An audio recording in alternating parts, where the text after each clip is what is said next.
Hello dear student, today's topic is specific speed of turbine.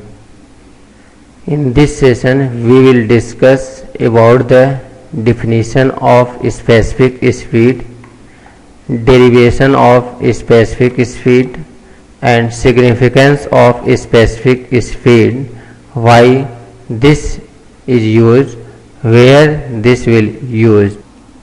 So first we will discuss about the definition of specific speed.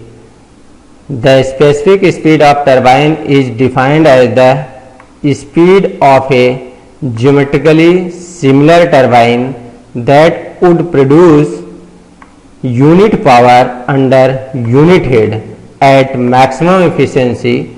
That speed is known as the specific speed. Here geometrically similar turbine, it means the same shape. Here for example we have taken two turbines, one is this and one is this, but this turbine produces 5000 kilowatt power that was under the head 250 meter.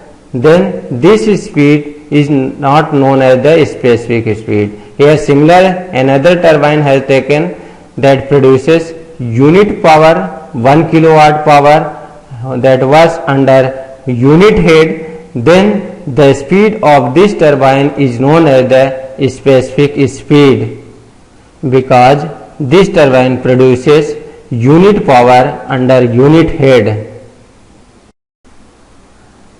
Now here we are going to derive the specific speed equation. First, here we know that the overall efficiency of any turbine is given by eta naught is equal to shaft power divided by water power.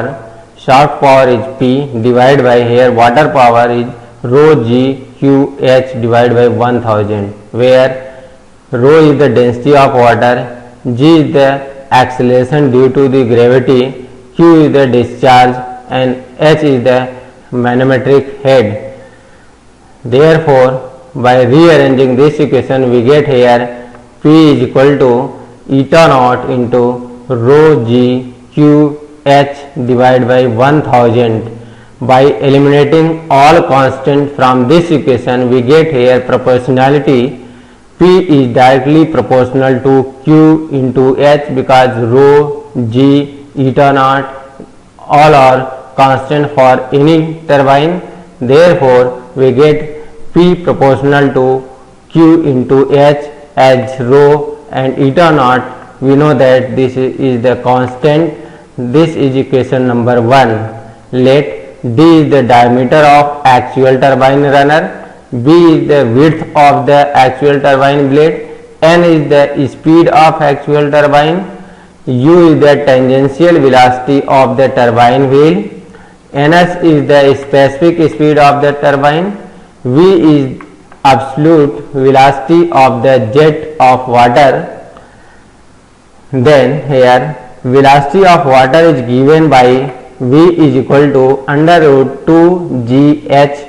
Also we know that here speed ratio is equal to u divided by v. U is the blade velocity, v is the tangential velocity of the jet, this is the jet velocity, and equal to u divided by under root 2 g h. Here from this equation we get u is equal to speed ratio into under root 2 g h. By eliminating all constant from here this equation we get u is directly proportional to under root h. This is equation number 2. But we also know that u is equal to pi d n divided by 60. Then by eliminating the all constant which is pi by 60 here, then we get here u is directly proportional to d into n, or this can be written like this. Here d is directly proportional to u divided by n. This is the proportional. D is directly proportional to u divided by n.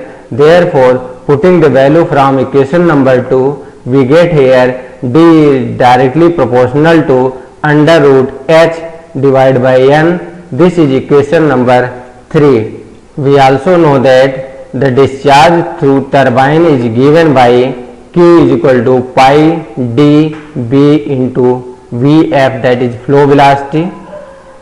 By eliminating the constant, here we get Q is directly proportional to D into B into Vf, but we know that Vf is directly proportional to V, directly proportional to under root 2gs. Therefore, from here we get Vf is directly proportional to under root h, and also we know that B is directly proportional to D. Therefore, we get here Q is, from this equation, Q is directly proportional to D square into under root h. This is equation number 4.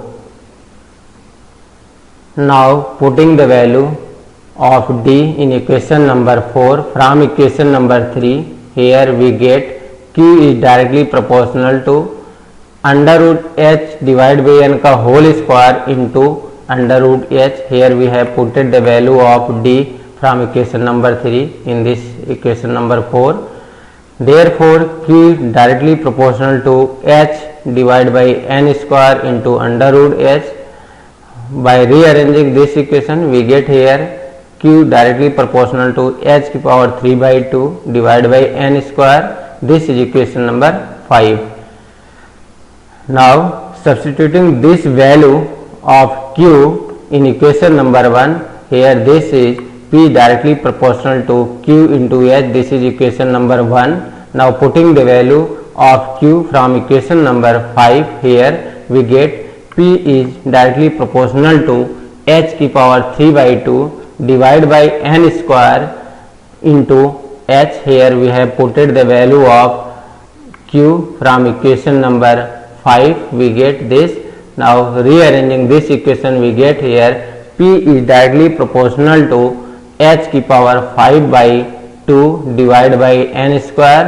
Here we are eliminating the proportionality and taking a constant k. Therefore, we get P is equal to k into h की power 5 by 2 divided by n square. This is equation number 6, where k is known as the constant of proportionality.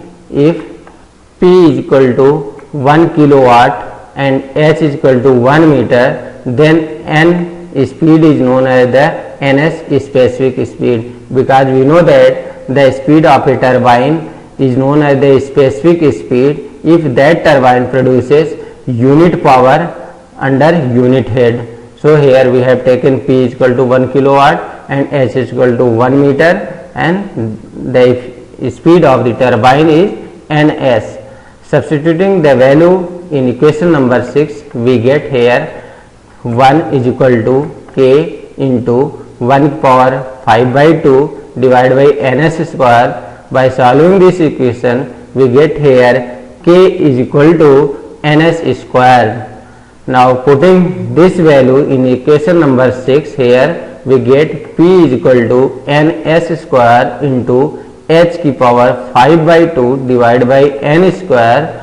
By rearranging this equation, we get ns square is equal to P into n square divided by h की power 5 by 2. Therefore, ns will equal to under root P n square divided by h की power 5 by 2, and by eliminating n square from the under root, then we get here ns is equal to n under root P divided by h की power 5 by 4. This is known as the specific speed of any turbine.